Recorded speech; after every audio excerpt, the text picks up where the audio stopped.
서울의 밤하늘을 수놓은 오페라 하우스의 크리스탈 샹들리에가 눈부신 빛을 쏟아내고 있었다. 대한민국 정치와 경제의 정점에 있는 이들이 한자리에 모인 집권당의 연례 후원의 밤이었다.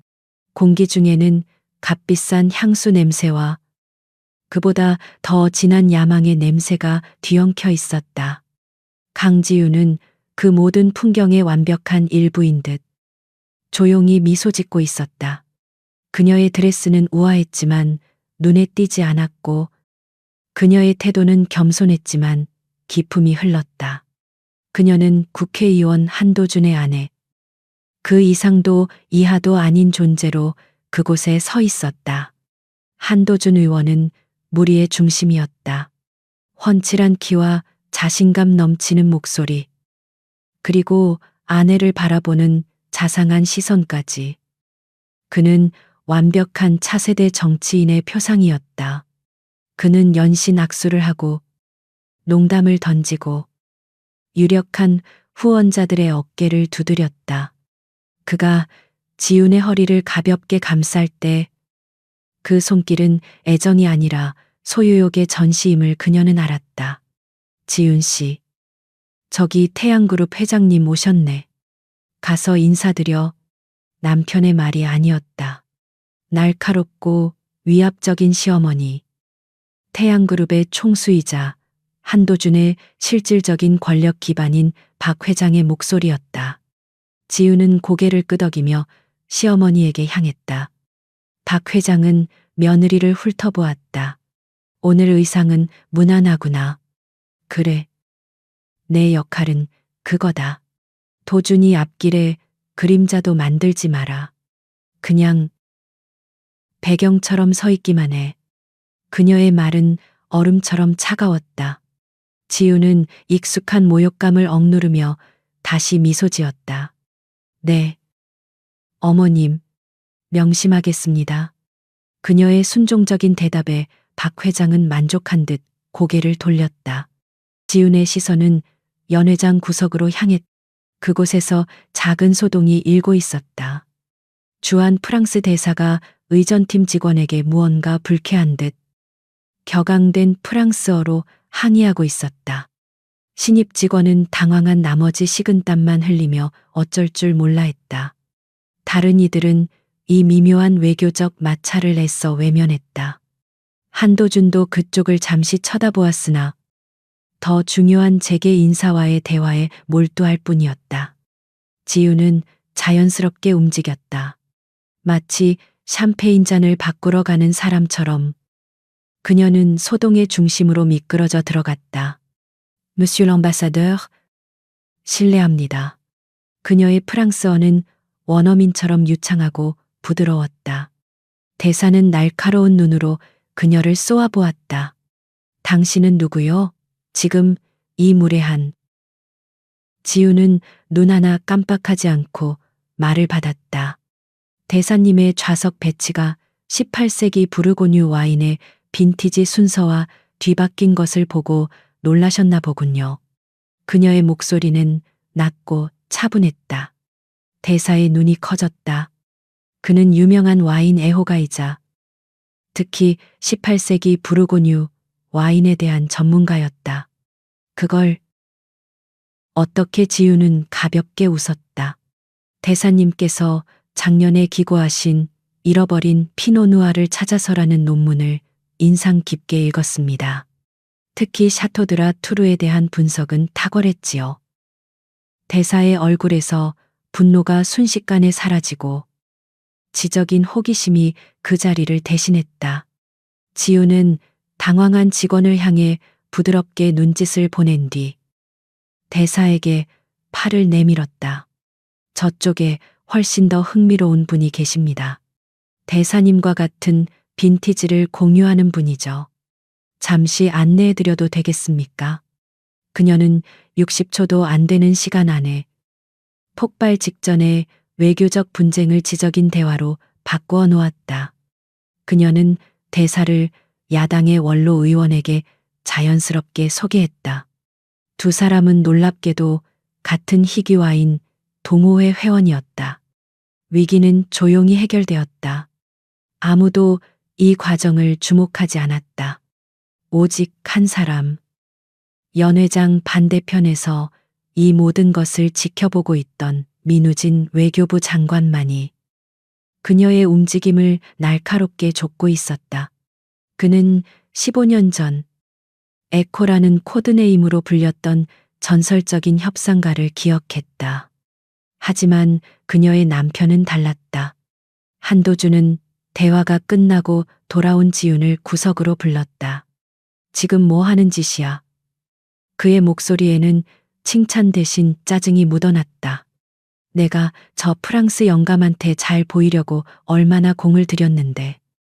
당신이 왜 끼어들어 일을 망칠 셈이야. 문제가 생겼었어요. 해결했습니다. 지훈이 짧게 대답했다. 해결 당신이 뭘 안다고 해결해. 한도준은 넥타이를 고쳐매며 쏘아붙였다. 당신은 그냥 내 옆에서 웃기나 해.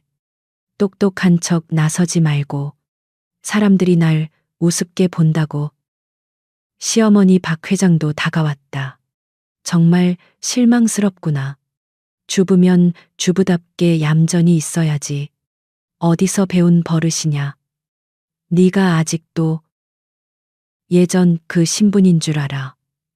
예전 신분이라는 말에 지훈의 심장이 차갑게 식었다. 그녀는 다시 한번 고개를 숙였다. 죄송합니다. 그녀는 완벽한 아내, 완벽한 며느리의 가면을 다시 썼다. 연애는 성공적으로 끝났다. 한도준은 수많은 찬사와 후원금을 약속받으며 의기양양하게 차에 올랐다. 집으로 돌아오는 내내 최고급 세단의 뒷좌석은 얼음장처럼 차가웠다. 한도준은 휴대폰으로 뉴스를 확인하며 만족스러운 미소를 짓고 있었고, 지우는 차창 밖으로 스쳐 지나가는 서울의 불빛을 무표정하게 바라보았다. 15년간의 희생이 이런 대접을 받기 위함이었을까? 그들의 호화로운 빌라 현관에 들어서자 보모가 불안한 얼굴로 달려나왔다. 의원님, 사모님, 민서가 또 방에서 나오질 않아요. 저녁도 거르고 아까는 갑자기 소리를 지르면서 물건을 던졌어요. 지훈의 얼굴에서 가면이 벗겨졌다. 그녀는 즉시 10살짜리 아들 민서의 방으로 달려갔다. 문은 잠겨 있었다. 민서야. 엄마야. 문 좀 열어줘. 응 안에서는 아무 대답도 없었다. 그저 작은 훌쩍임만이 들려왔다. 한도준은 거실 소파에 외투를 던지며 짜증을 냈다. 저놈의 자식. 또 시작이군. 애 하나 제대로 단속 못해. 당신은 집에서 하는 일이 도대체 뭐야. 지우는 방문에 기댄 채 눈을 감았다. 여보, 민서 상태가 심각해요. 그녀가 돌아보며 말했다. 목소리는 낮고 단호했다. 단순한 투정이 아니에요. 공황 증세가 보이고 있어요. 당장 전문적인 상담이 필요해요. 한도준은 코웃음을 쳤다. 상담 정신과 의사 말이야. 그는 믿을 수 없다는 듯 지훈을 쳐다보았다. 우리 한씨 가문에 정신병자는 없어. 내 정치 인생에 흠집 낼 일 있어.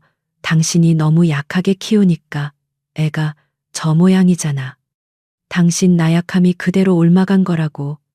지훈의 가슴에 얼음 송곳이 밝히는 듯했다. 당신 나약함. 그녀는 지난 15년간 이 말을 지겹도록 들어왔다.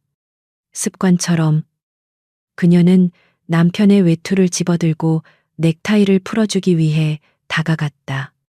그것이 그녀의 역할이었으니까. 그녀의 손이 그의 셔츠 칼라에 닿는 순간 멈칫했다. 늘 그 자리에 있어야 할 것이 없었다. 아침에 민서가 서툰 솜씨로 직접 만들어 달아준 작은 은색 로켓 모양의 셔츠핀.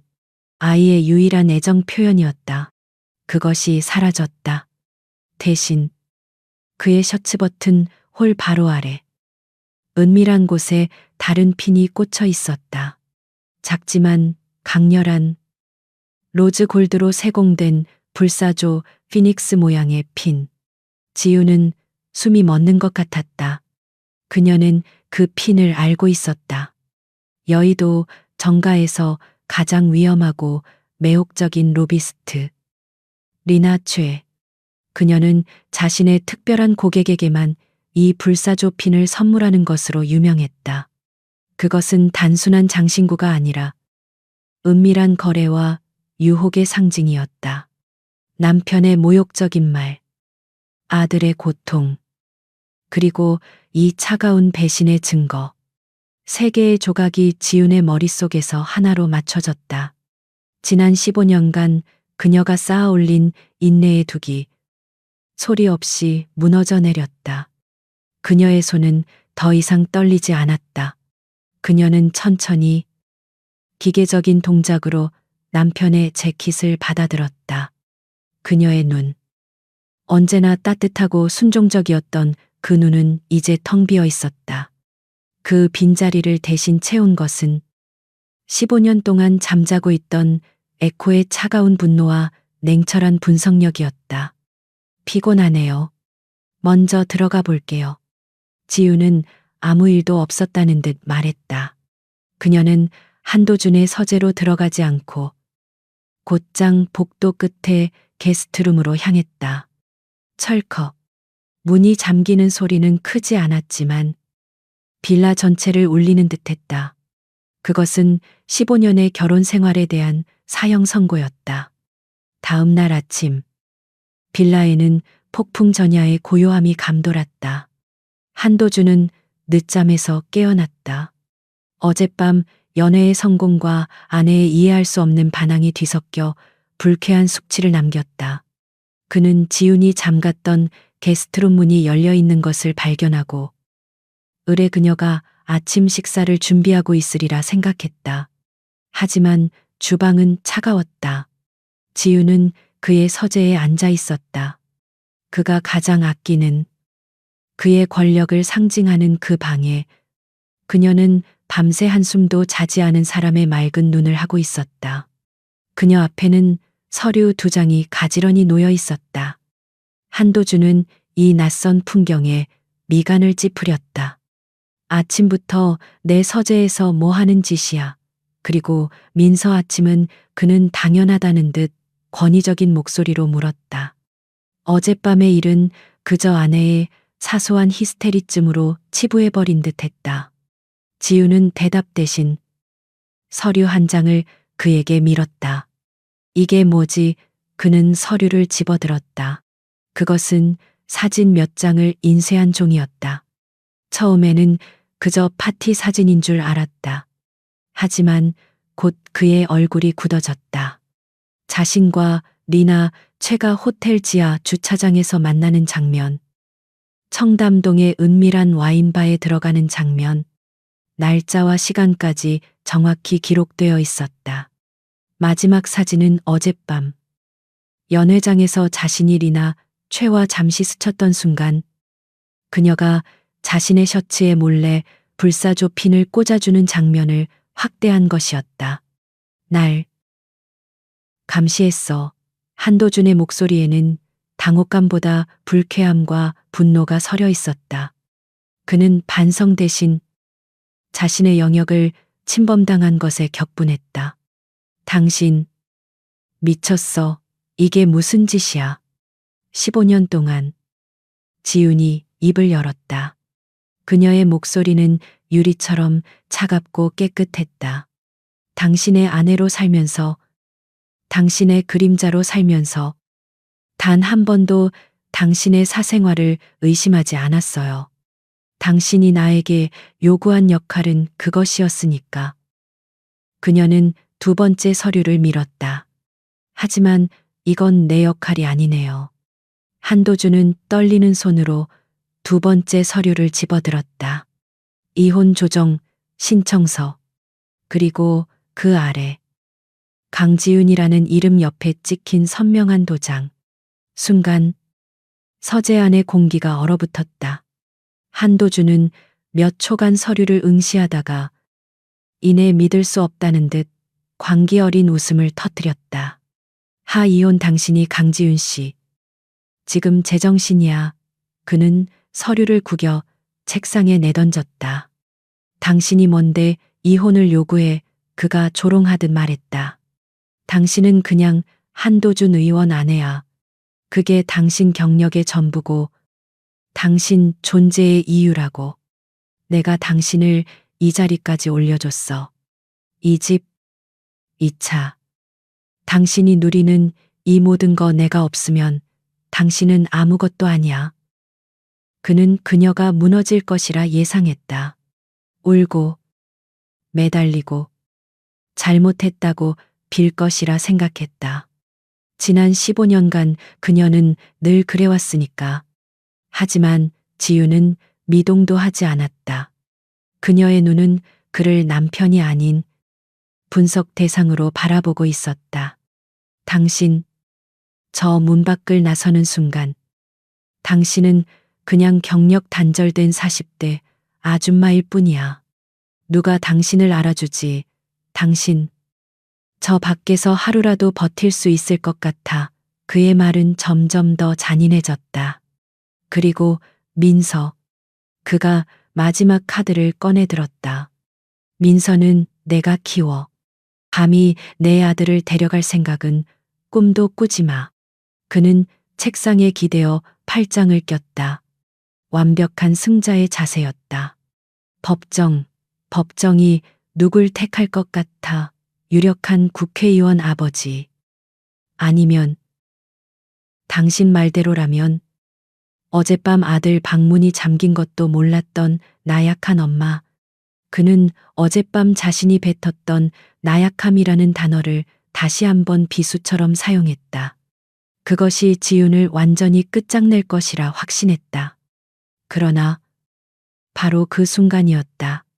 지윤의 눈빛이 변했다. 그녀의 내면에서 무언가 단단한 것이 깨어나는 소리가 들렸다. 15년간의 희생. 그것은 사랑이 아니었다. 어리석은 자기기만이었다. 그녀는 이 남자의 야망을 위해 자신의 모든 것을 바쳤지만 그는 그녀를 인간으로조차 대접하지 않았다. 그녀의 희생은 무의미했다. 당신은 날 모르는군요. 지윤이 조용히 일어섰다. 그녀의 목소리에는 더 이상 슬픔이나 분노가 담겨 있지 않았다.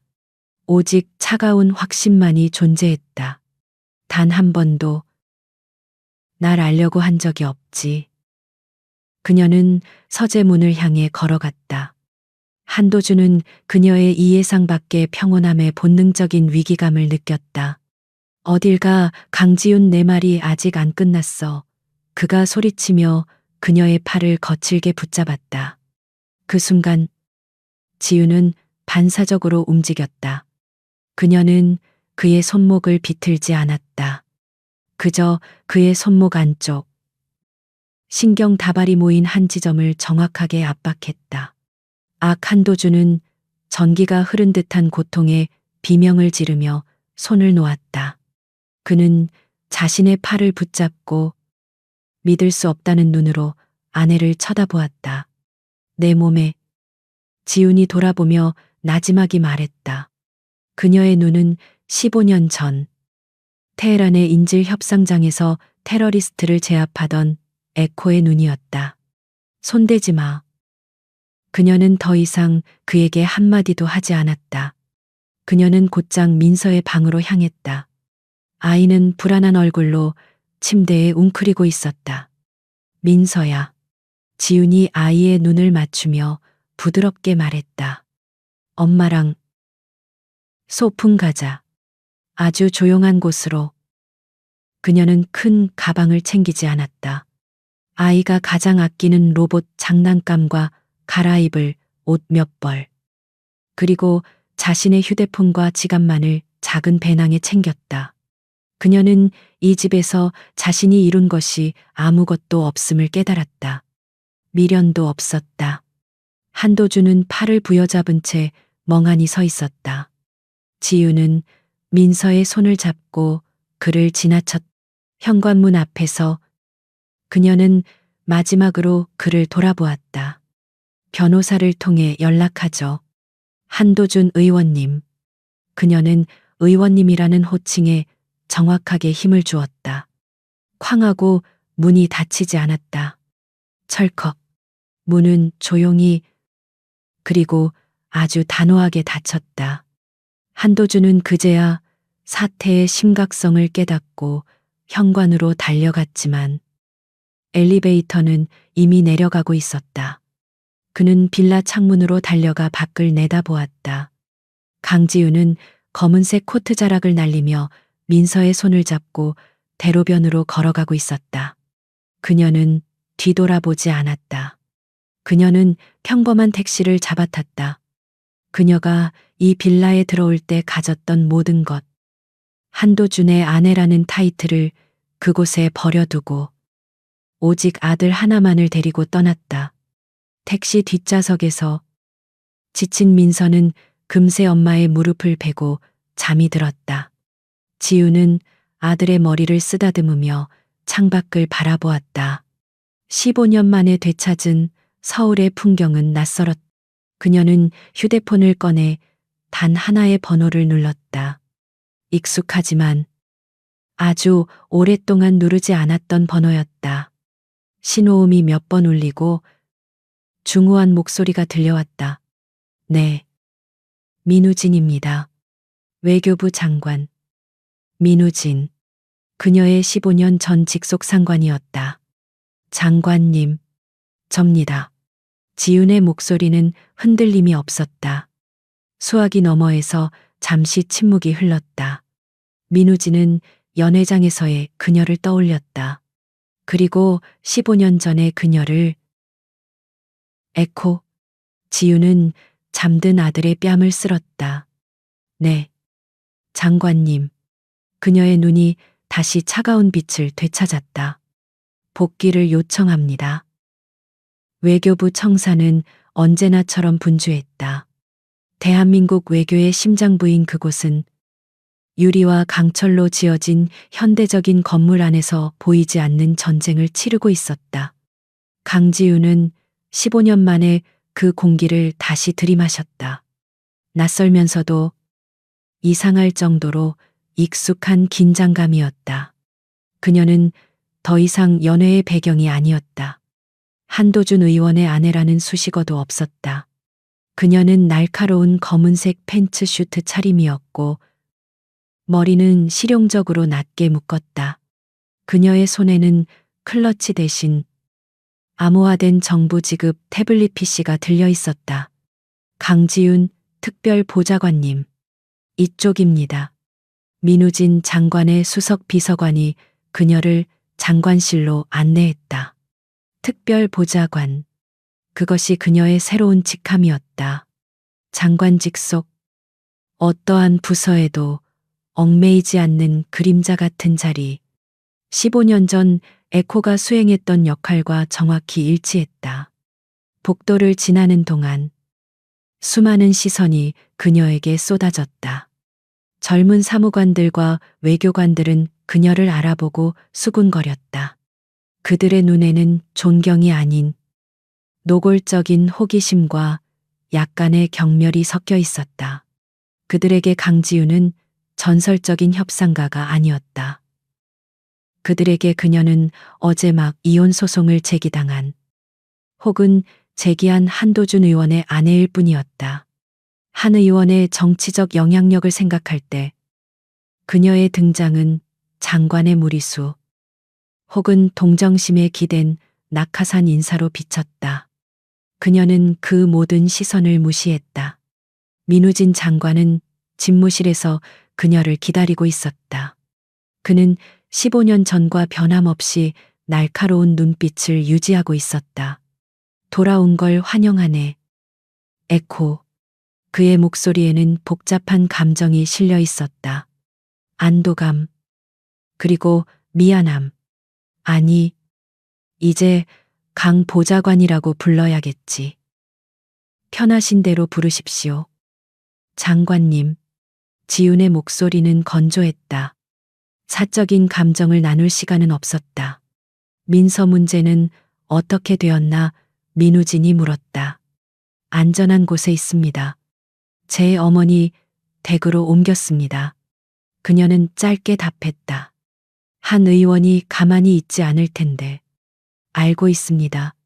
지우는 태블릿을 켰다. 그래서 시간이 없습니다. 본론으로 들어가죠.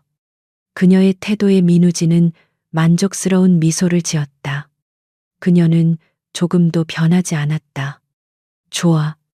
민우진은 즉시 상황실 모니터를 켰다. 첫 번째, 임무다. 그리고 최악의 상황이지. 화면에는 나이지리아, 남부, 석유 시추 시설의 위성 사진이 떠올랐다. 붉은색 원으로 표시된 지점. 이틀 전, 태양건설 소속 엔지니어 3명이 납치됐네. 지훈의 눈이 날카로워졌다. 태양건설, 시어머니, 박 회장의 회사, 한도준의 자금줄, 우연일 리 없었다. 납치범들의 요구는 현지 무장단체인 델타의 자손들이라는 놈들일세. 현금 5천만 달러, 그리고 현지 교도소에 수감된 자기들 동료 석방. 현재 대사관과 재외국민보호과에서 협상을 진행 중이지만 완전히 교착 상태야. 민우진은 음성 파일을 재생했다. 이게 어제 온 마지막 통신이다. 거칠고 알아듣기 힘든 영어 억양과 함께 겁에 질린 한국인 엔지니어의 목소리가 흘러나왔다. 살려주세요. 제발. 48시간 안에 돈을 주지 않으면. 48시간. 이제 30시간 남았네. 민우진의 표정이 어두워졌다. 팀이 놈들을 너무 자극했어. 현지 정부군을 동원하겠다고 압박하는 바람에 완전히 틀어졌지. 지금은 통신조차 거부하고 있네. 지우는 파일을 반복해서 들었다. 그녀는 협상가의 목소리가 아닌 그 뒤에 깔린 배경소음, 그리고 납치범의 미묘한 억양에 집중했다. 이 팀, 지금 만나야겠습니다. 지우는 곧바로 외교부 지하에 위치한 위기 상황실로 안내되었다. 방 안은 담배 연기와 긴장감으로 가득했다. 재외국민보호과의 베테랑 팀장과 젊은 사무관들이 지친 얼굴로 모니터를 노려보고 있었다. 장관이 지훈을 데리고 들어서자 모두가 의아한 표정으로 일어섰다. 오늘부로 이 사건의 협상 지휘를 맡게 된 강지훈 특별보좌관이다. 민우진이 소개했다. 강 보좌관 팀장이 노골적으로 불쾌한 표정을 지었다. 그는 한도준 의원과 가까운 사이였다. 장관님, 지금 농담하십니까? 이분은 그냥 의원님, 사모님 아닙니까? 내 지시에 따르게 지금부터 모든 정보는 강 보좌관에게 보고하도록. 민우진은 차갑게 명령하고 방을 나갔다. 지우는 팀장의 경멸 어린 시선을 정면으로 마주했다. 그녀는 신경 쓰지 않았다. 브리핑 시작하죠. 원본 데이터 전부. 팀장은 마지못해 상황을 설명했다. 보시다시피 그냥 돈에 미친 흔한 무장단체입니다. 문제는 우리가 가진 카드가 없다는 겁니다. 현지 정부는 비협조적이고 태양건설 측은 돈을 낼 수 없다고 버티고. 지우는 그의 말을 들으며 수십 개의 보고서와 위성 사진, 통신 기록을 빠른 속도로 검토했다. 그녀의 뇌는 15년 만에 최고 속도로 회전했다. 이상하군요. 그녀가 입을 열었다. 뭐가 말입심? 팀장이 비꼬는 투로 물었다. 이 납치범들, 델타의 자손들이라고 했죠. 하지만 이들이 사용한 억양은 하우사족에 가깝습니다. 델타 지역이 아니라 북부에서 활동하는 억양이죠. 그게 뭐 대수라고. 그리고 이 통신 장비. 지우는 통신 기록의 메타데이터를 가리켰다. 이건 단순한 위성 전화가 아닙니다. 군용 등급의 암호화 채널이에요. 이런 시골 무장단체가 쓸 물건이 아니죠. 이 장비. 어디서 난 거죠? 팀원들이 당황했다. 그들은 거기까지 분석하지 않았다. 그건 지금 파악 중입니다. 지우는 고개를 저었다. 늦었어요. 이건 단순한 인질극이 아닙니다. 배후가 있어요. 돈이 목적이 아니거나 혹은 돈의 출처가 다른 곳이겠죠. 바로 그때 상황실 벽에 걸린 대형 TV 화면이 긴급 뉴스로 전환되었다. 국회 외교통일위원회 회의실. 한도준 의원이 분노에 찬 얼굴로 카메라 앞에 서 있었다. 그의 이혼 소송 뉴스와 함께 외교부의 이상한 인사 뉴스가 동시에 터진 것이었다. 국민의 생명이 경각에 달려 있습니다. 한도준이 목소리를 높였다. 이런 중대한 시점에 외교부 장관은 대체 무슨 생각으로 아무런 실전 경험도 없는 가정불화를 겪고 있는 민간인을 특별 보좌관이라는 자리에 앉힌 것입니까? 그의 말은 정확히 지훈을 겨냥했다. 가정불화를 겪는 민간인, 아마추어. 상황실의 모든 시선이 다시 지훈에게로 향했다. 동정, 혹은 고소함. 팀장은 승리감에 찬 미소를 숨기지 못했다. 그녀가 이제 울면서 뛰쳐나갈 것이라 예상했다. 그러나 강지윤은 화면을 쳐다보지도 않았다. 그녀의 시선은 오직 나이지리아 지도에 고정되어 있었다. 팀장님, 그녀가 불렀다. 지금 당장 국정원 아프리카 데스크 자산 목록 전체 열람 권한을 요청하세요. 장관님께는 제가 직접 보고하겠습니다. 뭐라고요? 자산 목록은 그건 1급 기밀. 그리고 현지 대사관에는 공식 채널로 협상 결렬을 선언하라고 하세요.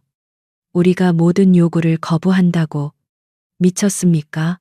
지금 인질들을 죽일 셈이에요. 팀장이 소리쳤다. 지훈이 드디어 고개를 들었다. 그녀의 차가운 눈이 팀장을 꿰뚫었다. 저들은 인질을 죽이지 못합니다.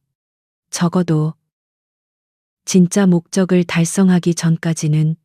그리고 한도준 의원님 말대로 그녀는 TV 화면을 힐끗 보았다. 아마추어처럼 굴 시간 없거든요. 그녀는 민우진 장관에게 직통 전화를 걸었다. 장관님, 에코입니다. 지금부터 플랜 B로 전환합니다. 공식 채널은 오염됐습니다. 한도준 의원이 미끼를 물었으니 이제 그물만 치면 됩니다. 상황실은 얼음물이라도 끼얹은 듯 조용해졌다. 그들은 방금 한 의원의 나약한 아내가 아니라 대한민국에서 가장 위험한 협상가의 귀환을 목격하고 있었다. 강지윤이 지휘권을 넘겨받은 외교부 지하 위기 상황실의 공기는 팽팽한 활시위 같았다. 그녀의 협상 결렬 선언과 플랜 B로의 전환 지시는 방 안의 모든 이들을 충격에 빠뜨렸다. 재외국민보호과의 박 팀장은 당장이라도 그녀의 멱살을 잡을 듯 붉어진 얼굴로 소리쳤다. 당신 미쳤어. 이건 살인행위나 다름없어. 지우는 그를 차갑게 응시했다. 박 팀장님, 지금 즉시 한도준 의원실과의 모든 직통 라인을 끊어주십시오. 그리고 팀장님은 지금부터 이 상황실에서 손 떼시는 게 좋겠습니다. 당신은 오염됐습니다. 오염, 지금 무슨 말도 안 되는. 박 팀장은 말을 잇지 못했다. 바로 그때 그의 책상 위에 놓인 개인 휴대폰이 진동했다. 화면에 뜬 발신자 이름. 한도준 의원. 모든 것이 명백해졌다. 그는 한 의원의 정보원이었고 이 공식 채널은 처음부터 유출되고 있었다. 팀원들의 시선이 경악과 혼란 속에서 박 팀장에게 쏠렸다. 그는 당황하며 황급히 전화를 껐다. 지우는 더 이상 그를 상대하지 않았다. 보안팀, 박 팀장님을 밖으로 모시세요. 지금부터 이 상황실은 1급 보안 구역으로 전환합니다. 모든 통신은 차단됩니다. 민우진 장관의 직속 명령을 받은 보안 요원들이 들어와 박 팀장을 정중하지만 단호하게 안내해 나갔다. 지우는 남은 팀원들을 바라보았다. 그들의 눈에는 더 이상 경멸이 없었다. 오직 두려움과 정체를 알 수 없는 이 여성 지휘관에 대한 경외심만이 남아 있었다. 지우는 민우진 장관에게 확보받은 별도의 보안실로 자리를 옮겼다.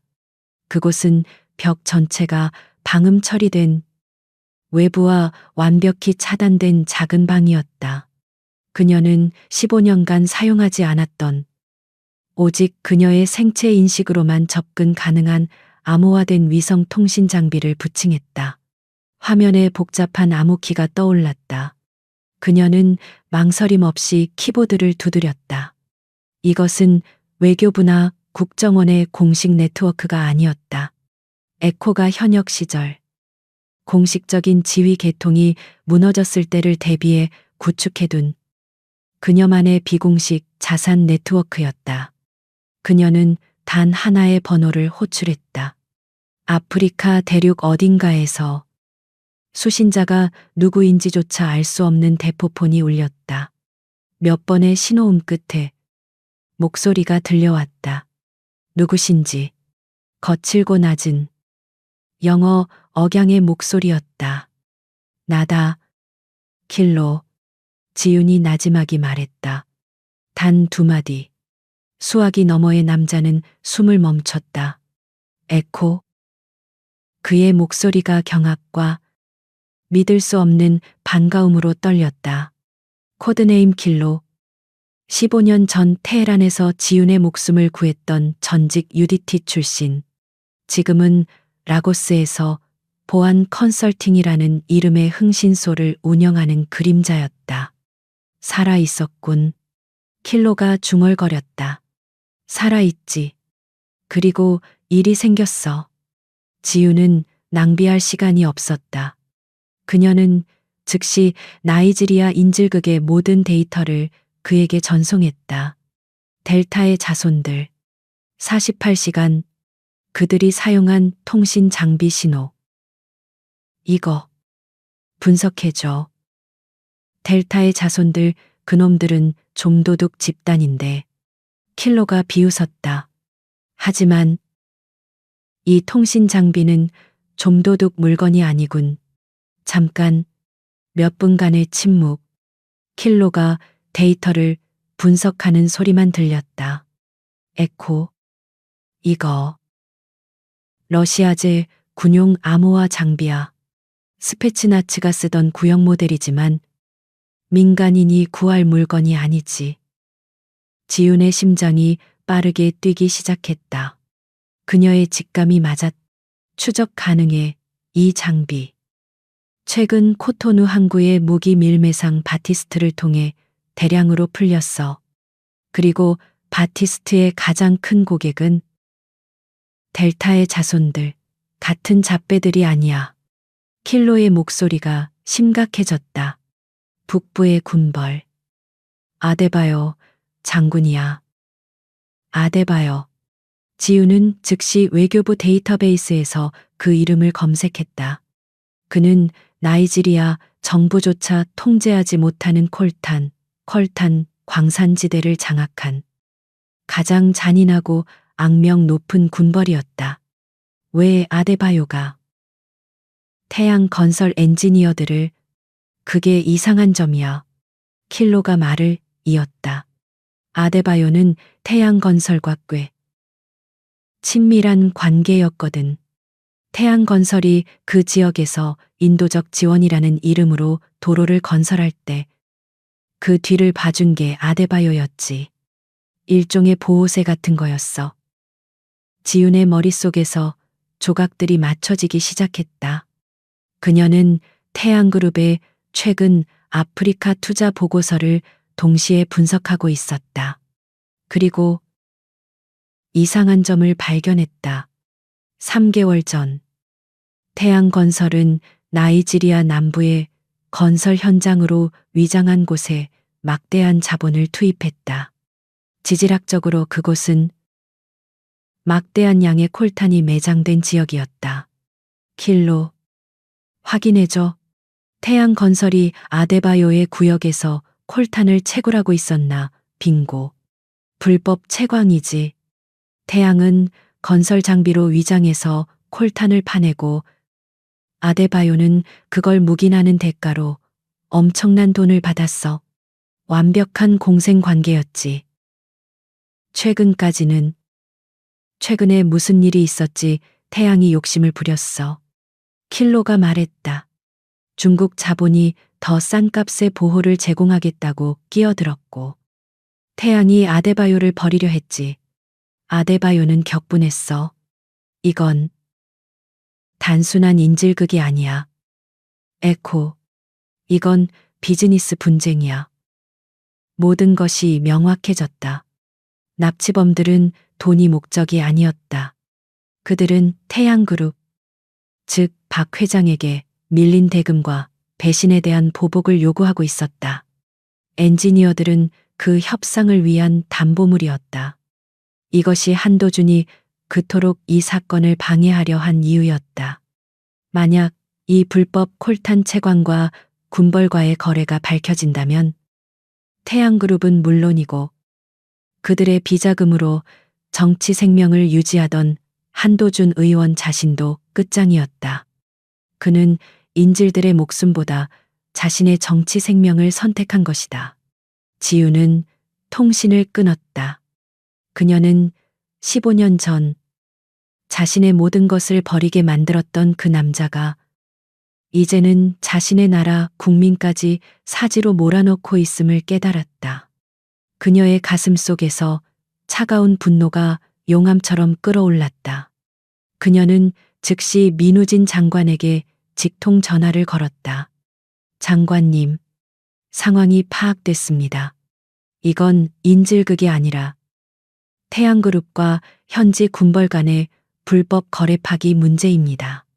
한도준 의원은 이 사실을 은폐하기 위해 구조 작전을 고의로 방해하고 있습니다. 수화기 너머로 민우진의 거친 숨소리가 들려왔다. 그는 자신의 사위처럼 아꼈던 남자의 배신에 치를 떨었다. 강 보좌관, 뭘 해야 하지? 작전이 필요합니다. 장관님, 지윤의 목소리는 얼음장 같았다. 공식적인 외교 채널은 죽었습니다. 지금부터는 그림자 작전을 개시해야 합니다. 한도준 의원은 자신의 국회 사무실에서 초조하게 서성였다.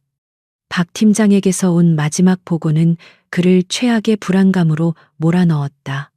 강지윤이 공식 채널을 모두 차단하고 1급 기밀인 국정원 자산 목록을 요구했다는 것. 그것은 그녀가 더 이상 외교관 놀이를 하는 것이 아님을 의미했다. 그 여자가 대체 어디까지 아는 거지? 그는 손톱을 물어뜯었다. 태양그룹, 콜탄, 아데바요. 그 연결고리가 하나라도 밝혀지는 날엔 그의 정치 생명은 끝이었다. 그는 자신의 아내가 지난 15년간 얼마나 완벽하게 자신의 능력을 숨겨왔는지, 그리고 그 능력이 지금 자신을 겨누고 있다는 사실을 깨닫고 공포에 휩싸였다. 그는 멈춰야 했다. 어떻게든 그녀를 막아야 했다. 직접적으로 손을 쓸 수는 없었다. 하지만 그는 국회 외교통일위원회 소속이었고 그에게는 합법적인 채널이 있었다. 그는 나이지리아 정부의 외무부 차관에게 전화를 걸었다. 물론 그 차관은 아데바요 장군에게서 정기적으로 뇌물을 받는 한도준의 네트워크 중 하나였다. 차관님, 큰일입니다. 한도준은 일부러 격앙되고 절박한 목소리를 연기했다. 지금 제 전처가 감정적인 문제로 외교부에서 무단으로 이탈해 독자적인 행동을 하고 있습니다. 저희 정보에 따르면 그녀가 고용한 용병들이 XYZ 타 구역에서 무모한 작전을 시도하려는 것 같습니다. 제발 그쪽에서 이 아마추어들의 경거망동을 막아주십시오. XYZ 타 구역. 그곳은 킬러가 확인한 실제 인질 억류 장소에서 50km나 떨어진 버려진 석유 시추 시설이었다. 한도준은 이 잘못된 정보가 아데바요에게 흘러들어가 지윤의 팀을 매복 공격하고 제거해 주기를 바랐다.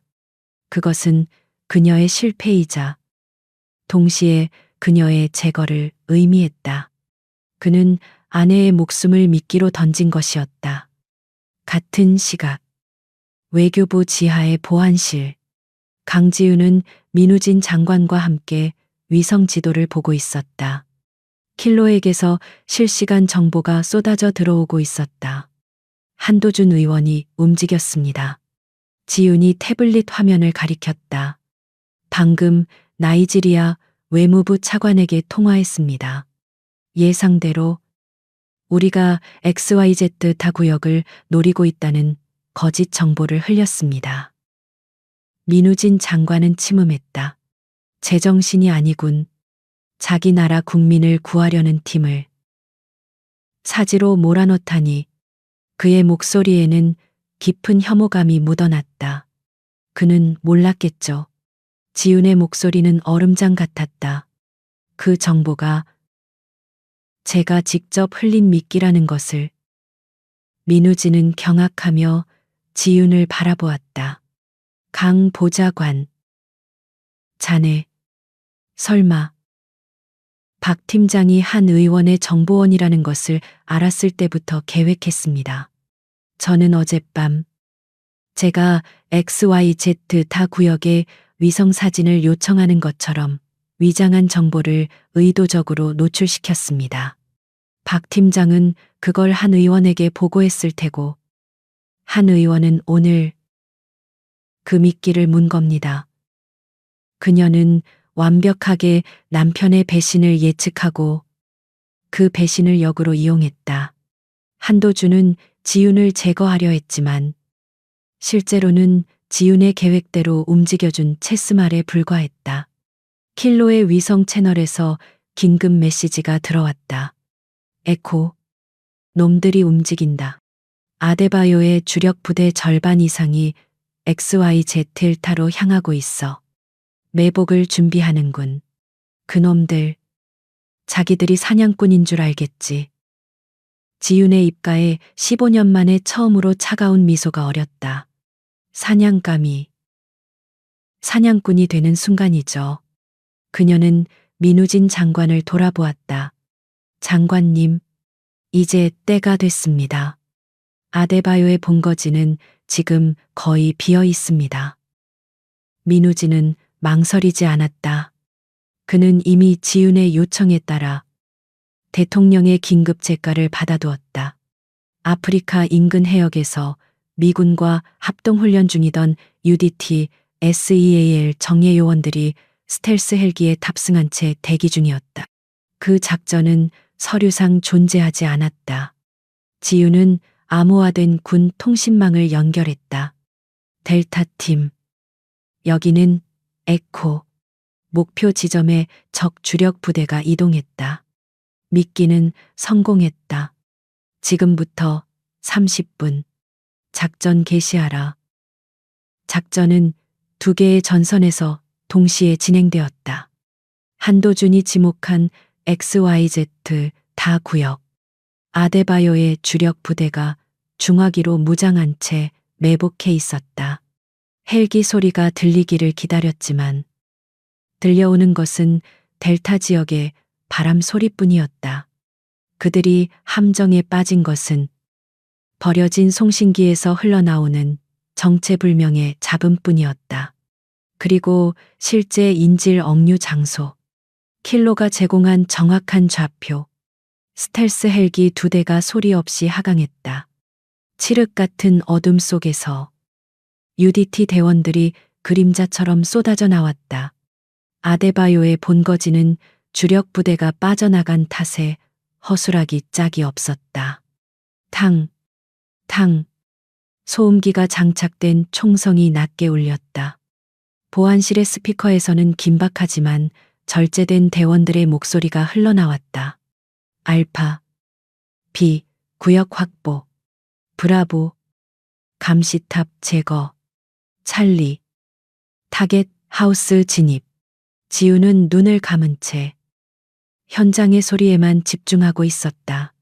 그녀의 손은 태블릿 위에서 떨림 없이 다음 좌표를 지시하고 있었다. 인질 발견 인질 3명. 모두 생존 팀장의 다급한 목소리가 들려왔다. 지우는 그제야 짧은 숨을 내쉬었다. 부상 상태 확인. 즉시 이탈 준비. 그녀가 명령했다. 엔지니어들은 공포에 질려 있었지만 기적처럼 심각한 부상은 없었다. 적 증원 부대 접근 중 XYZ 타로 갔던 놈들이 속은 걸 깨달았다.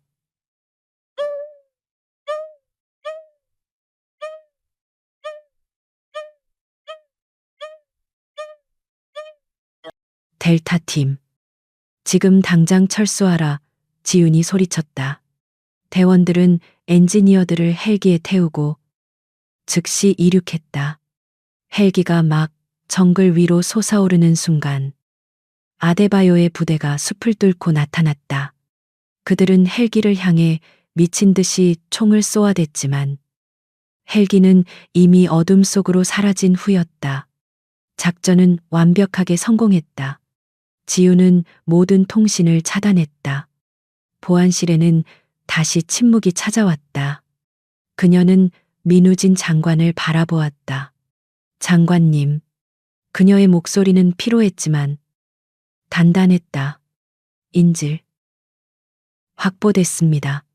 민우진은 의자 깊숙이 몸을 기댔다. 그는 방금 한 여자가 어떻게 거대한 권력을 상대로 체스 게임을 이겼는지, 그리고 그 과정에서 어떻게 전 남편의 배신까지 이용했는지 똑똑히 목격했다. 같은 시각, 한도준의 사무실, 나이지리아 차관에게서 격분한 전화가 걸려왔다. 의원님, 이게 어떻게 된 겁니까? 당신이 말한 XYZ 구역은 텅 비어 있었소. 그런데 방금 인질들이 구출됐다고 합니다. 아데바요 장군이 경로했소. 당신 아내. 대체 그녀는 정체가 뭡니까? 주. 한도준은 휴대폰을 벽에 집어던졌다. 구출. 성공. 자신이 설치한 덫이 오히려 그녀의 성공을 위한 발판이 되었다. 그는 강지윤에게 완벽하게 농락당했다. 그의 오만함은 순식간에 차가운 공포로 변했다. 그는 깨달았다. 자신이 15년간 나약한 아내라고 불렀던 여자는 사실 자신이 감당할 수 없는 괴물이었다는 것을. 외교부 대변인실은 수백 개의 카메라 플래시로 하얗게 타오르고 있었다. 나이지리아 억류 엔지니어 3인이 48시간 만에 전원 무사 구출되었다는 속보는 전날 한도준 의원의 아마추어 외교 비판 기사로 도배되었던 언론 지형을 순식간에 뒤집었다. 공기는 흥분과 의심으로 가득 차 있었다. 어떻게? 이 불가능한 작전을 누가 어떻게 성공시켰는가? 모든 기자의 눈이 단상 중앙에 선 민우진 외교부 장관에게 쏠려 있었다. 그는 지친 기색이었지만 눈빛만은 단호했다. 오늘 이 자리는 위험을 무릅쓰고 임무를 완수한 우리 UDT 대원들과 보이지 않는 곳에서 외교적 해법을 찾기 위해 모든 것을 바친 외교부 관계자들의 노고를 치하하기 위한 자리입니다. 민 장관은 준비된 원고를 읽어내려갔다. 그리고 그가 잠시 시인을 멈췄다. 기자들이 침을 삼켰다. 이 모든 작전의 교착 상태를 뚫고 처음부터 끝까지 현장을 지휘하며 단 한 명의 인명 피해 없이 사태를 해결한 인물을 공식적으로 소개합니다. 카메라 셔터 소리가 광적으로 터져 나왔다. 강지윤, 외교부 장관, 특별 보좌관입니다. 지윤이 민 장관의 옆자리에서 일어나 단상으로 걸어 나왔다. 그녀는 전날의 전투복 같은 팬츠 슈트가 아닌 짙은 네이비색의 단정한 원피스 차림이었다. 그녀의 등장은 그 자체로 충격이었다. 어제까지 가정불화를 겪는 나약한 전업주부로 묘사되던 그 여성이었다. 하지만 지금 그녀에게서는 15년의 공백 따위는 느껴지지 않았다. 오직 냉철한 프로페셔널의 아우라만이 흘렀다. 기자들이 질문을 쏟아내기도 전에 기자석 뒤편에서 위압적인 목소리가 울려 퍼졌다. 장관님, 잠시 저도 축하의 말씀을 드려도 되겠습니까?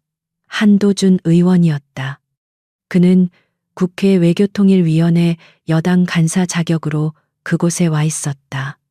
그는 카메라를 향해 인자한 미소를 지으며 마치 자신이 이 행사의 주최자인 것처럼 당당하게 단상으로 올라섰다. 그는 지윤의 어깨를 가볍게 두드렸다. 지윤은 그 손길을 피하지 않았지만 그녀의 등 근육은 순간 강철처럼 굳어졌다. 국민 여러분, 정말 다행입니다.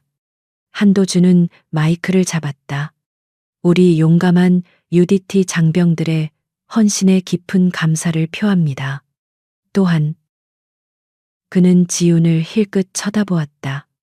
외교부의 새로운 시도가 운 좋게도 비극으로 끝나지 않아 천만다행입니다. 그것은 명백한 조롱이자 공을 가로채려는 시도였다. 그는 운이라는 단어에 힘을 주며 이 모든 것이 지윤의 아마추어적인 도박이었음을 재차 각인시켰다.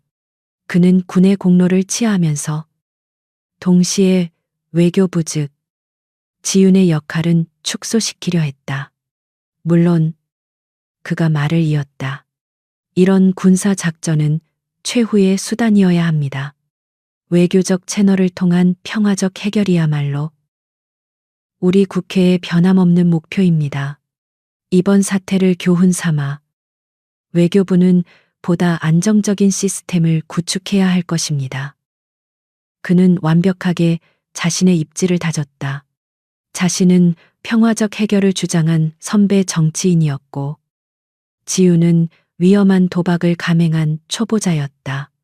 그는 만족스러운 미소를 지으며 지윤에게 마이크를 넘겼다. 이제 그녀가 어떤 변명을 하든 이미 승기는 그에게 넘어왔다고 확신했다. 지윤은 그런 그를 잠시 바라보았다. 그녀의 눈에는 분노도 당황도 없었다. 오직 텅 빈 듯한 고요함 뿐이었다.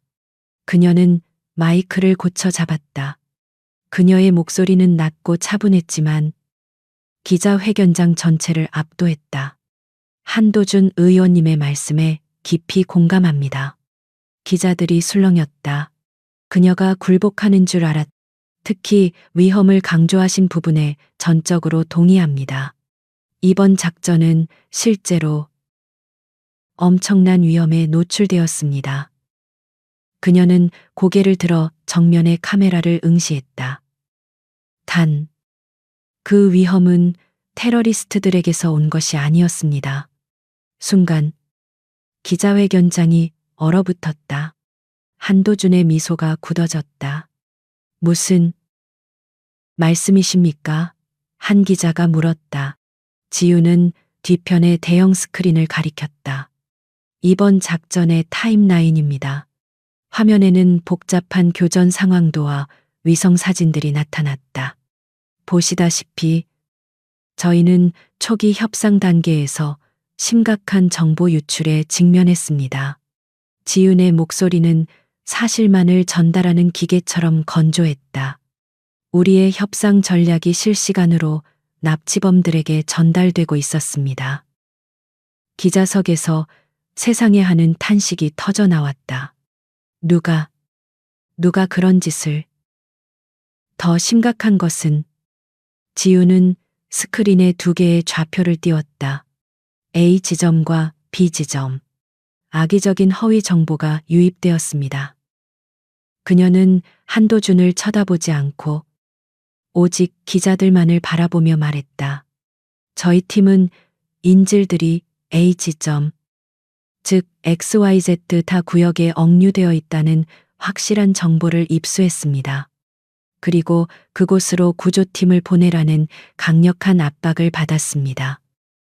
그런데 그곳은 함정이었습니다. 지윤이 말했다. 만약 우리가 그 정보대로 움직였다면 UDT 대원들은 그곳에 매복해 있던 적의 주력 부대에게 전멸당했을 것입니다.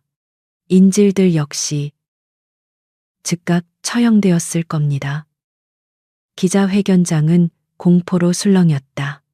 그렇다면 인질들은 B 지점에. 그렇습니다. 저희는 이 허위 정보를 역이용했습니다. 적의 주력을 함정이었던 A 지점으로 유인하는 동안 비어있던 B 지점에서 인질들을 안전하게 구출했습니다. 한도준은 자신이 XYZ 타 정보를 나이지리아 차관에게 흘렸던 순간을 떠올렸다. 그의 등줄기에 식은땀이 흘렀다. 그녀가 알고 있었다. 모든 것을.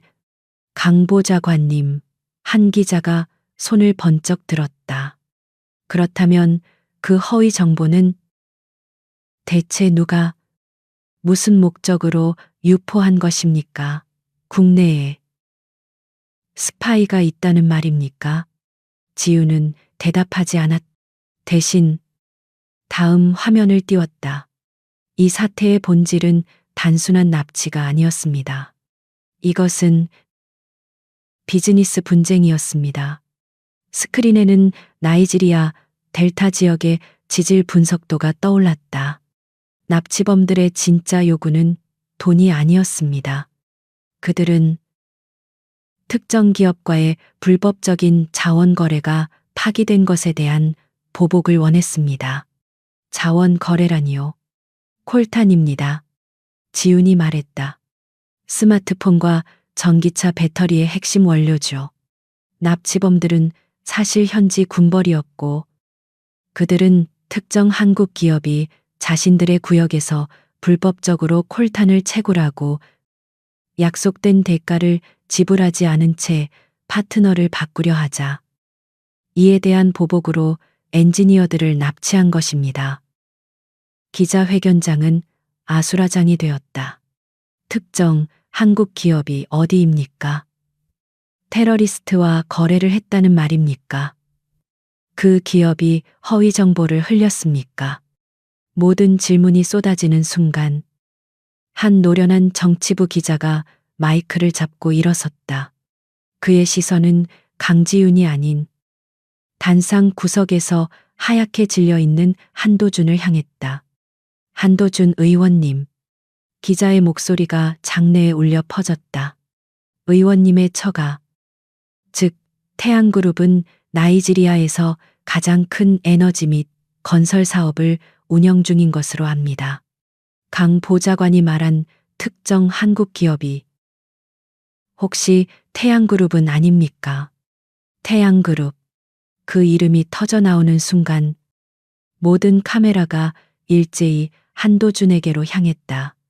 한도준은 웃으려 했었다. 그것은 터무니없는 음해입니다. 그의 목소리는 심하게 떨리고 있었다.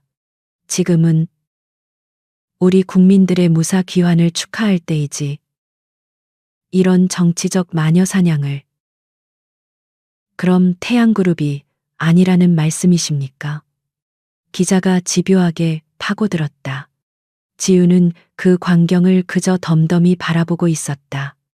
그녀는 태양그룹의 태자도 입에 올리지 않았다. 그녀는 그저 사실을 나열했을 뿐이다. 기자들이 스스로 퍼즐을 맞추도록 유도했을 뿐이다. 민우진 장관이 다급히 나섰다. 기업 관련 의혹에 대해서는 현재 국가안보 차원에서 강도 높은 조사가 진행 중입니다. 오늘 발표는 여기까지입니다. 지우는 단상에서 내려왔다. 그녀는 기자들에게 둘러싸여 옴짝달싹 못하는 한도준을 지나쳤다. 그 순간 두 사람의 눈이 마주쳤다. 한도준의 눈에는 차리와 공포가 뒤엉켜 있었다. 지훈의 눈은 15년 전 그가 나약하다고 비웃었던 바로 그 눈이었다. 하지만 이제 그 눈은 그가 감히 대적할 수 없는 깊은 심연이 되어 그를 내려다보고 있었다. 기자회견이 남긴 파장은 대한민국 정치판을 강타했다. 강지윤이라는 이름은 더 이상 한도준 의원의 그늘에 가려진 버림받은 아내가 아니었다. 그녀는 하루아침에 외교 안보의 다크호스이자 거대 권력인 태양그룹을 정면으로 겨냥한 논란의 중심에 섰다. 언론은 콜탄 게이트라는 이름을 붙이기 시작했다. 한도준 의원과 태양그룹은 즉각 정치적 음해이자 이혼 소송에 불만을 품은 전처의 망상이라며 격렬하게 반발했다. 박 회장은 자신의 모든 인맥을 동원해 언론을 압박했고, 한 의원은 동료 의원들을 규합해 외교부 장관의 독단적인 인사와 민간인의 국정 개입을 비난하는 성명서를 발표했다. 하지만 여론은 이미 움직이기 시작했다. 15년간 숨죽여 살던 여성이 남편의 외도와 모욕을 딛고 일어나 불가능한 인질 구출 작전을 성공시키고 거대 악의 그림자를 지목했다는 스토리는 그 어떤 정치 드라마보다 강력했다. 민우진 장관은 이 기회를 놓치지 않았다. 그는 대통령에게 긴급 독대를 요청했다. 각하, 이것은 단순한 스캔들이 아닙니다. 한도준 의원과 태양그룹이 현지 군벌과 결탁해 불법 자원을 밀반출하고 그 과정에서 국가안보를 위협했습니다. 강 보좌관의 보고는 신빙성이 높습니다. 대통령의 결정은 신속했다. 진상을 규명하시오. 외교부, 국정원, 그리고 금융정보분석권 FIU까지 모든 자원을 동원해 태양그룹의 아프리카 커넥션을 파헤치게. 이 조사의 전권은 강지윤 특별보좌관에게 맡기겠소. 지윤은 지하 보안실이 아닌 외교부 10층에 위치한 특별조사단 사무실로 자리를 옮겼다. 그녀에게는 민 장관이 직접 엄선한 각 부처의 최고 엘리트들로 구성된 소규모 팀이 주어졌다. 금융정보분석권의 자금 추적 전문가, 국정원의 해외 정보 분석관, 그리고 민 장관의 최측근인 베테랑 외교관이었다. 강 보좌관님, 무엇부터 시작해야 합니까? 팀원들의 눈에는 여전히 의구심이 남아 있었지만 지난번 작전 성공으로 인한 일말의 경외심도 엿보였다. 그들은 그녀가 어떻게 이 거대한 태양그룹을 무너뜨릴 수 있을지 반신반의했다. 돈입니다.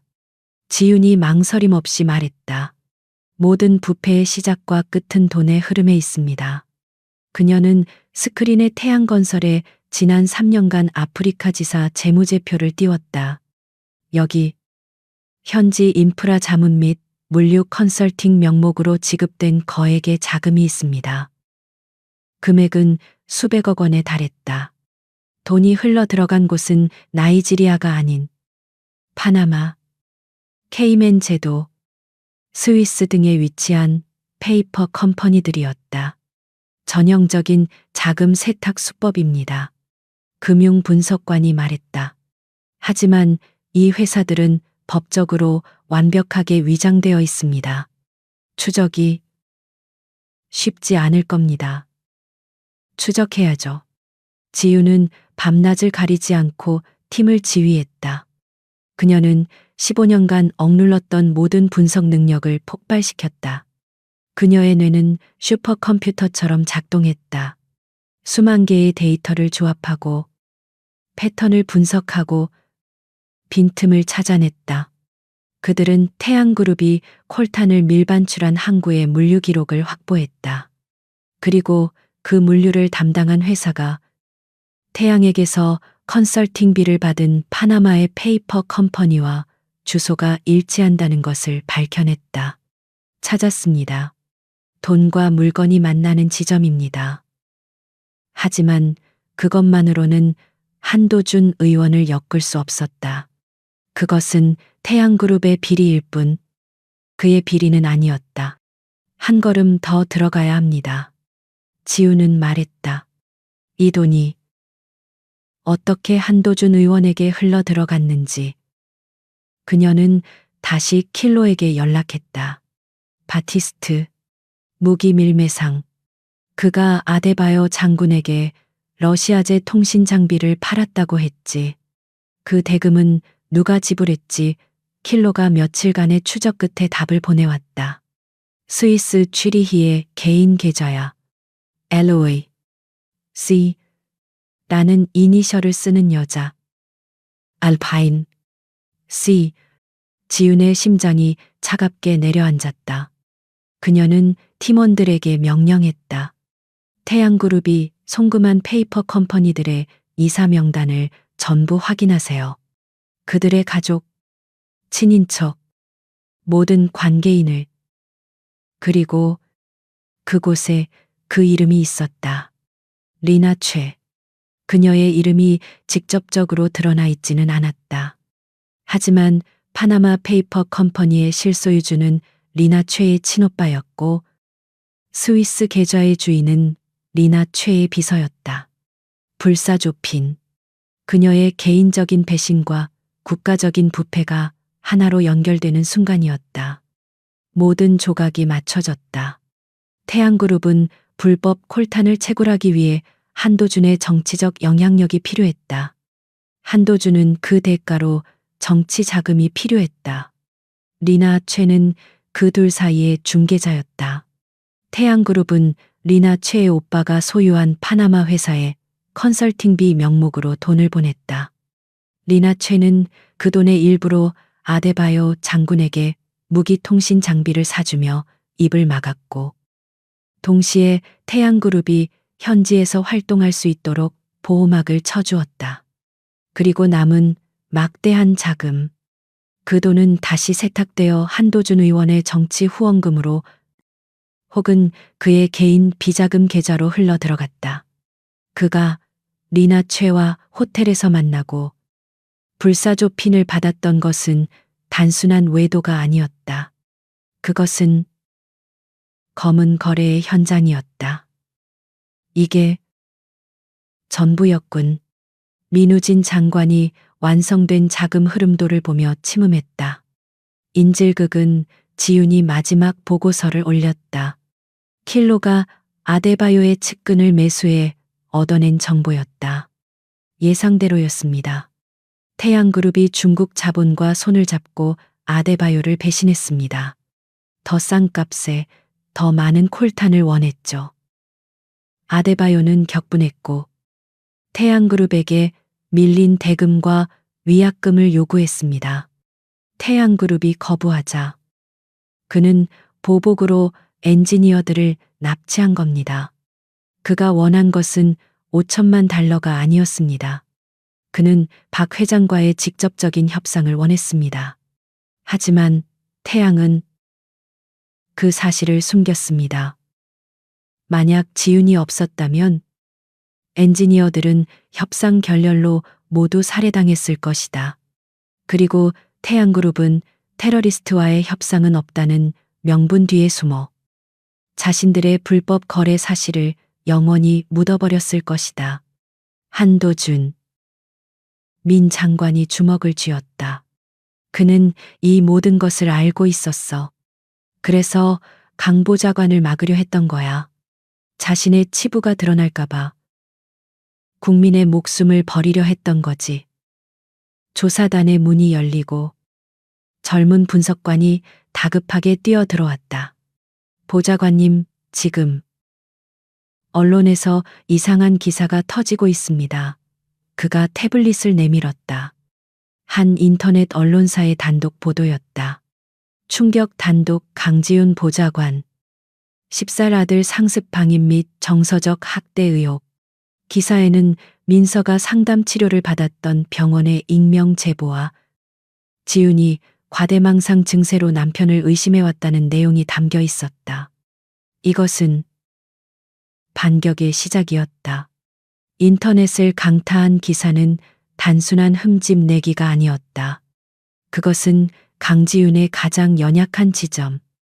그녀가 모든 것을 걸고 지키려 했던 아들 민서를 겨냥한 독화살이었다. 10살 아들 상습 방임 및 정서적 학대 의혹. 자극적인 헤드라인은 순식간에 모든 포털 사이트 메인을 장식했다. 기사 내용은 교묘했다. 민서가 이혼 전에 다녔던 아동심리 상담센터의 익명 제보를 인용했다. 아이가 아버지에 대한 극도의 공포심과 함께 어머니의 이중적인 모습에 혼란을 겪고 있었다라는 상담사의 코멘트. 그것은 지훈이 아이를 방임하고 남편에 대한 거짓말을 주입했다는 뉘앙스를 풍겼다. 특별조사단 사무실의 공기는 얼어붙었다. 팀원들은 애써 그녀의 눈치를 살폈다. 콜탄 게이트의 증거를 추적하던 그들의 사기는 이 인신공격성 기사 하나로 바닥에 떨어졌다. 국가 안보를 다루던 조사는 순식간에 치졸한 이혼 진흙탕 싸움으로 변질되었다. 지우는 태블릿 화면에 뜬 기사를 말없이 응시했다. 그녀의 손가락 끝이 미세하게 떨렸다. 그들은 그녀를 에코로 공격할 수 없자 엄마로서의 그녀를 공격했다. 그녀가 15년간 숨죽여 살았던 이유, 그리고 15년 만에 다시 일어선 이유. 그 모든 것의 중심인 민서였다. 보좌관님. 금융분석관이 조심스럽게 입을 열었다. 이건 명백한 명예훼손입니다. 태양그룹 법무팀의 솜씨가 분명합니다. 지우는 천천히 고개를 들었다. 그녀의 눈은 분노로 불타오르지 않았다. 오히려 상상할 수 없는 깊이의 차가운 분노로 얼어붙어 있었다. 그녀는 남편과 시어머니가 어떤 인간인지 다시 한번 깨달았다. 그들은 자신들의 제국을 지키기 위해서라면 10살짜리 아이의 영혼까지도 제물로 바칠 준비가 되어 있었다. 계속합니다. 지훈의 목소리는 흔들림이 없었다. 리나 최이 스위스 계좌. 자금 흐름을 마저 분석하세요. 하지만 보좌관님, 지금 여론은 증거가 아닙니다. 그들이 이렇게까지 나온다는 건 그녀는 기사 화면을 껐다. 우리가 핵심에 접근했다는 뜻입니다. 하지만 파도는 이제 시작에 불과했다. 다음 날 국회 본회의장이 열렸다. 한도준 의원은 피해자 코스프레를 완벽하게 수행했다. 그는 수척해진 얼굴로 발언대에 섰다. 존경하는 국민 여러분, 그리고 동료 의원 여러분. 그는 목이 맨 듯 잠시 말을 멈췄다. 저는 오늘 한 명의 공직자이기 이전에 한 아이의 아버지로서 이 자리에 섰습니다. 그는 전날 터진 아들 학대 의혹 기사를 스크린에 띄웠다. 제 전처가 외교부의 막강한 권한을 사적인 복수심으로 이용하고 있습니다. 의원들이 술렁였다. 강지윤 특보는 외교부의 1급 기밀 자료와 국정원의 정보망을 이용해 저와 제 가족을 불법 사찰하고 존재하지도 않는 의혹을 만들어내고 있습니다. 이것은 명백한 굴기문란입니다. 그는 콜탄 게이트를 불법 사찰로, 지훈의 조사를 사적인 복수로 완벽하게 둔갑시켰다. 심지어 정신적으로 불안정한 상태에서 아이를 볼모로 잡고 있습니다. 저는 제 아들 민서를 지키기 위해서라도 외교부 장관이 이 사태를 즉각 수습해 줄 것을 강력히 촉구합니다. 태양그룹의 로비를 받은 야당 의원들은 물론 여당의 일부 의원들까지 동조하고 나섰다. 민우진 장관은 사방에서 쏟아지는 압박에 휩싸였다. 대통령실까지 침묵을 지켰다. 여론이 너무 안 좋았다. 결국 그날 오후 민우진은 지훈을 호출했다. 그의 집무실은 무겁게 가라앉아 있었다. 강 보좌관. 그는 차마 그녀의 눈을 보지 못했다. 미안하네. 지훈은 모든 것을 각오한 듯 덤덤했다. 직무 정지입니까? 대통령님의 뜻일세. 자네에 대한 감찰이 끝날 때까지 공식적으로는 모든 직무에서 손을 떼야 하네. 민우진은 주먹을 쥐었다. 자네를 믿네. 하지만 지금은 태풍을 피해야 해. 알겠습니다. 지훈은 짧게 대답하고 일어섰다. 그녀는 짐을 챙길 것도 없었다. 그녀는 빈손으로 외교부 청사를 걸어 나왔다. 기자들이 벌떼처럼 그녀에게 몰려들었다. 아들 학대 의혹이 사실입니까? 직무 정지당하셨는데 심경이 어떠십니까? 한 의원님께 복수하려던 것이 맞습니까?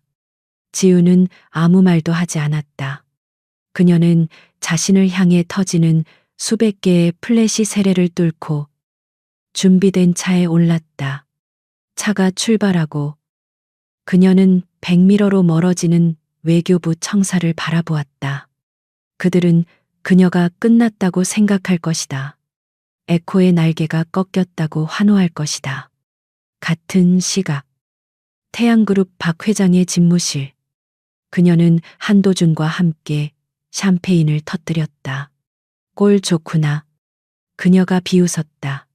감히 내 아들과 내 기업에 덤벼들어 겨우 기어 나와봤자. 주부녀는 주부녀일 뿐이야.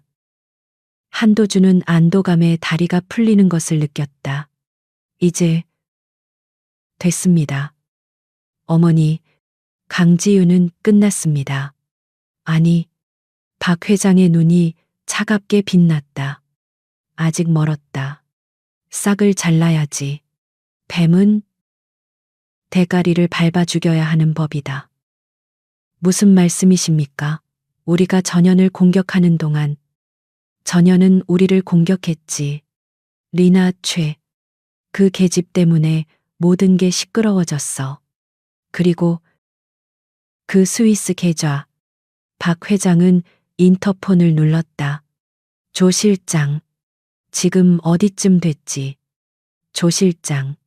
태양그룹의 재무이사, CFO이자 모든 비자금과 불법 거래를 관리해온 박 회장의 최측근. 그는 지금 파나마로 가는 비행기를 타기 위해 인천공항에 와 있었다. 콜탄 게이트가 터지자마자 박 회장이 그에게 긴급 휴가를 명령했기 때문이었다. 네. 회장님, 지금 막 체크인 마치고 면세 구역으로 들어왔습니다. 조 실장의 목소리는 긴장으로 떨렸다. 그래. 잘 가게. 그리고 거기서 푹 쉬게. 박 회장이 전화를 끊었다. 한도준은 그 섬뜩한 말투에 소름이 돋았다. 어머니, 조 실장을. 증거는 사라져야지. 박 회장이 샴페인을 한 모금 마셨다. 조 실장은 너무 많은 것을 알아. 파나마에서 불의의 사고를 당할 게다. 심장마비 같은 거. 그러면 강지윤이 아무리 파헤쳐도 연결고리는 끊어지는 거야. 인천공항 면세구역. 조 실장은 초조하게 탑승 게이트 앞을 서성였다. 그는 박 회장의 휴가 명령이 무엇을 의미하는지 알고 있었다. 그는 도망쳐야 했다. 하지만 그의 뒤를 따르는 두 명의 남자를 알지 못했다. 말끔한 양복 차림. 여행객으로 위장한 태양그룹의 청소부들이었다. 그들은 조용히 조 실장의 뒤에 섰다. 한 명이 실수로 커피를 그의 셔츠에 쏟았다. 아, 죄송합니다. 그가 소란을 피우는 사이 다른 한 명이 조 실장의 옆구리를 스치며 지나갔다. 주사 바늘이었다. 몇 초 만에 일어난 일이었다. 아. 조 실장은 갑자기 가슴을 부여잡았다. 숨이 막혀왔다. 심장이 미친 듯이 뛰다가 갑자기 멎는 듯한 고통이 밀려왔다. 그는 바닥에 쓰러졌다. 주변에서 비명이 터져 나왔다. 바로 그때였다. 모두 비켜 공항 경찰 복장을 한 4명의 남자가 인파를 뚫고 달려왔다. 그들은 쓰러진 조 실장에게 달려가는 척하며 주사를 놓았던 청소부의 팔을 꺾어 제압했다.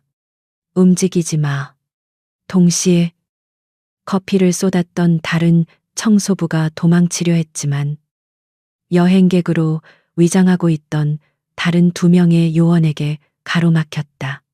짧지만 격렬한 격투. 2명의 청소부는 순식간에 제압당했다. 공항경찰 복장을 한 리더가 조 실장에게 응급 약물을 주사했다. 조 실장님, 정신 차리세요. 조 실장은 희미해지는 의식 속에서 그를 바라보았다. 그는 공항경찰이 아니었다. 그는 킬러였다. 강지윤은 직무 정지 명령을 받고 외교부를 나온 직후 민우진 장관의 도움을 받아 마련한 안전 가옥에 있었다. 그녀는 TV에 나오는 자신의 치욕스러운 뉴스를 보고 있었다. 그때 암호화된 위성 전화가 울렸다. 킬로였다. 에코, 패키지, 확보했다. 킬로의 목소리가 들려왔다. 예상대로 놈들이 공항에서 처리하려 했어. 조금만 늦었으면 심장마비로 끝날 뻔했군. 증거 주사기도 확보했다. 조 실장. 지금 많이 놀란 것 같아. 아주 협조적이 될 것 같군. 지우는 눈을 감았다. 그녀는 직무 정지 명령을 받기 직전 조 실장의 출국 금지를 요청했었다. 하지만 한도준의 압력으로 인해 법무부는 그 요청을 기각했다. 박 회장이 조 실장을 해외로 빼돌리거나 혹은 제거할 것이라는 것을 그녀는 이미 예측하고 있었다. 그녀는 민우진 장관의 비공식적인 도움을 받아 킬로와 그의 최정예 팀을 비밀리에 입국시켰다. 태양그룹이 청소부를 보낼 것을 알고 공항에 미리 덫을 쳐둔 것이었다. 한도준과 박 회장은 그녀의 팔다리를 잘랐다고 생각했다. 하지만 그들은 에코가 그림자 속에서 어떻게 움직이는지 전혀 모르고 있었다. 그들의 가장 치명적인 약한 고리조 실장은 이제 강지윤의 손에 넘어왔다. 그녀는 가장 강력한 증인을 확보한 것이었다. 서울 코엑스 컨벤션 센터는 아시아와 아프리카 대륙의 고위급 인사들로 붐볐다. 아시아, 아프리카 경제안보 서밋. 이곳은 단순한 회의장이 아니었다. 새로운 질서가 재편되고 수천억 달러 규모의 자원 외교가 이루어지는 총성 없는 전쟁터였다. 그리고 그 전쟁터의 가장 높은 연단에 한도준 의원이 서 있었다. 그는 이번 서밋의 기조연설자였다. 지난 며칠간 그를 괴롭혔던 콜탄 게이트 의혹은 강지윤이 직무 정지되고 조 실장이 자발적으로 해외로 떠나면서 그는 조 실장이 무사히 파나마에 도착했다고 믿고 있었다. 완벽하게 수면 아래로 가라앉았다. 언론은 다시 그의 화려한 복귀를 조명했다.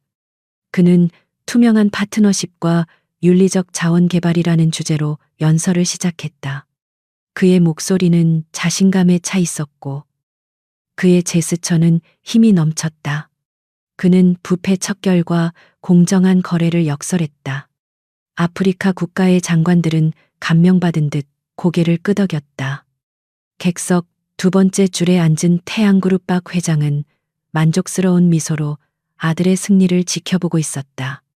강지윤은 끝났다. 연설이 절정에 달했다.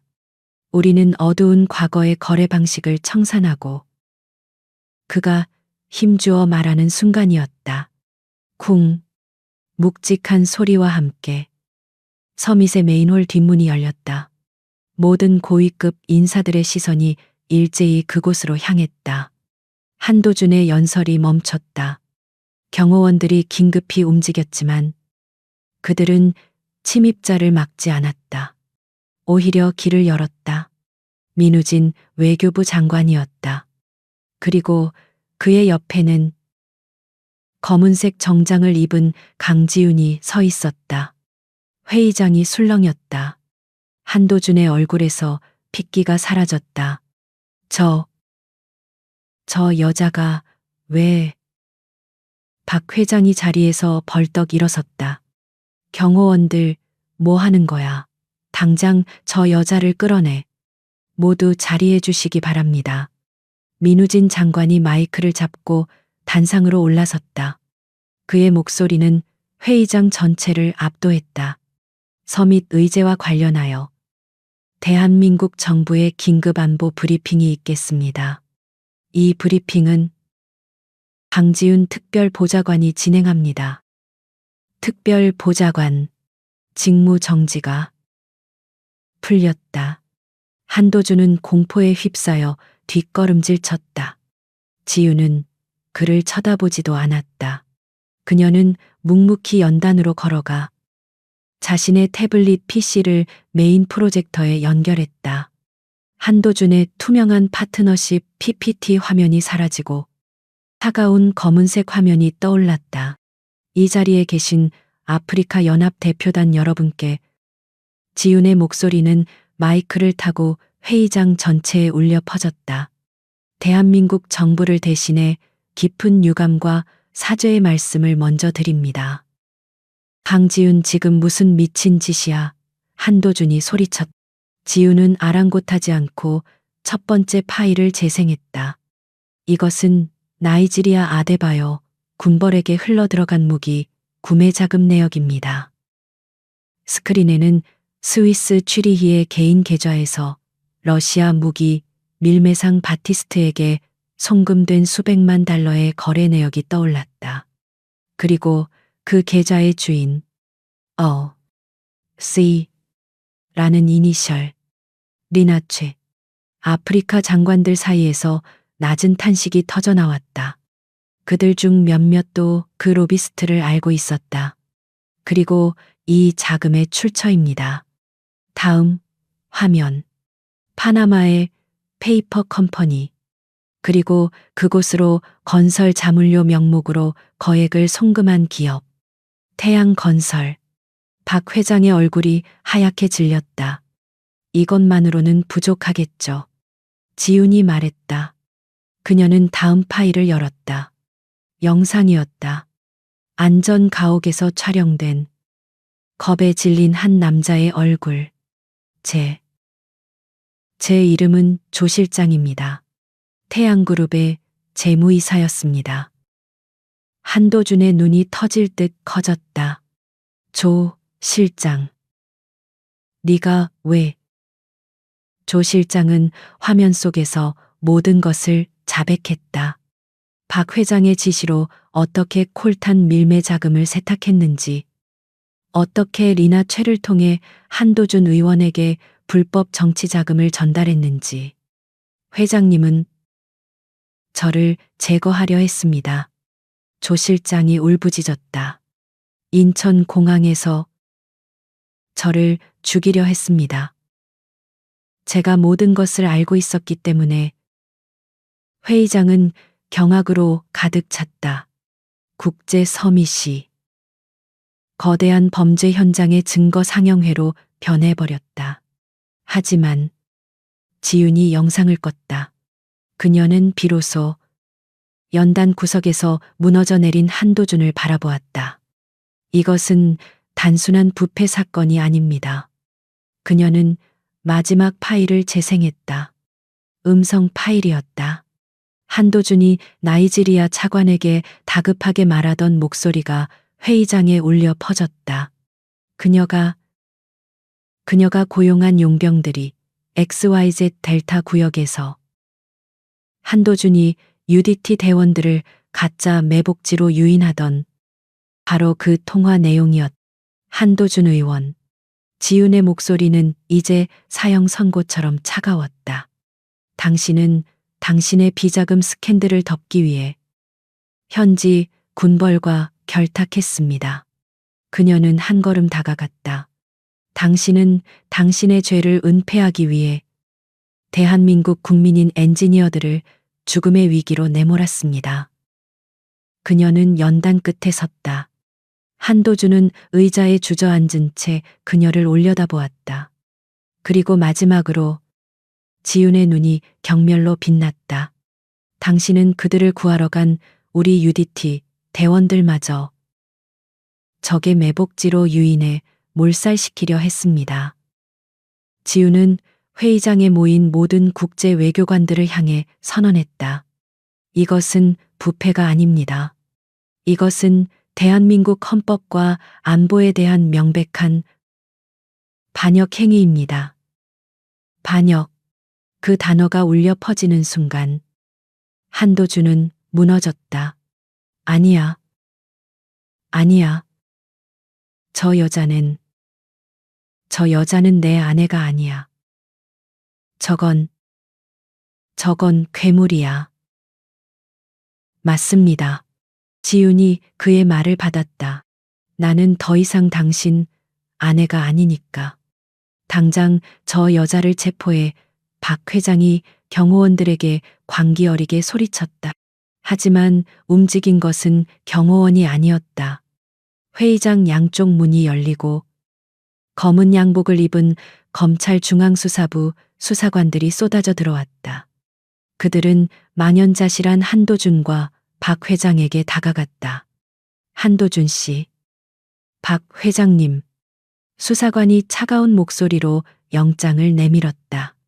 국가보안법 위반, 특정경제범죄, 가중처벌법상 횡령, 외환거래법 위반, 그리고 살인교사 혐의로 두 분을 긴급 체포합니다. 이거나 내가 누군지 알아. 어머니 한도준은 아이처럼 울부짖으며 끌려나갔다. 박 회장은 마지막까지 발악했다. 내 아들 놔. 내년.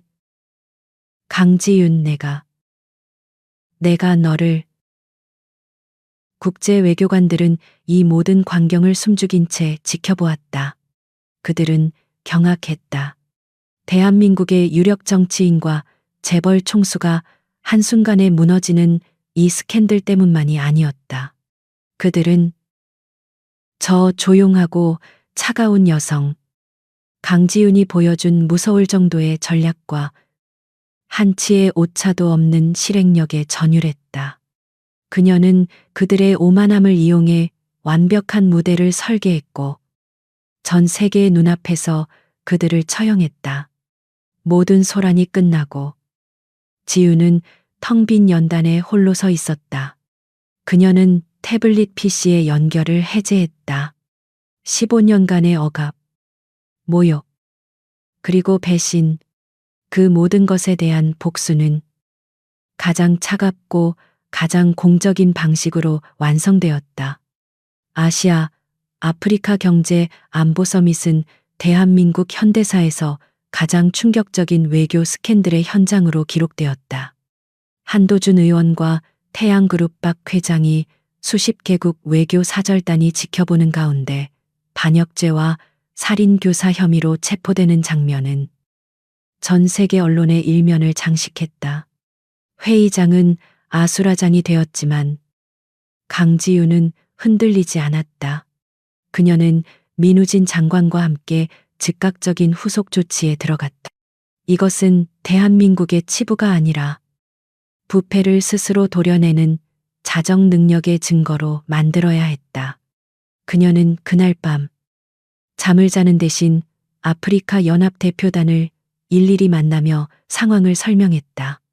그녀의 태도는 사과가 아니었다. 투명한 정보 공개와 향후 대책 제시였다. 태양그룹이 체결한 모든 불법적인 계약은 전면 무효화될 것입니다.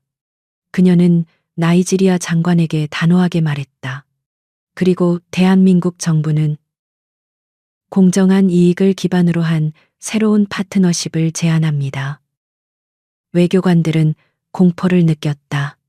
그들이 구장에서 느꼈던 그 전율이었다. 그것은 그녀의 복수극에 대한 공포가 아니었다.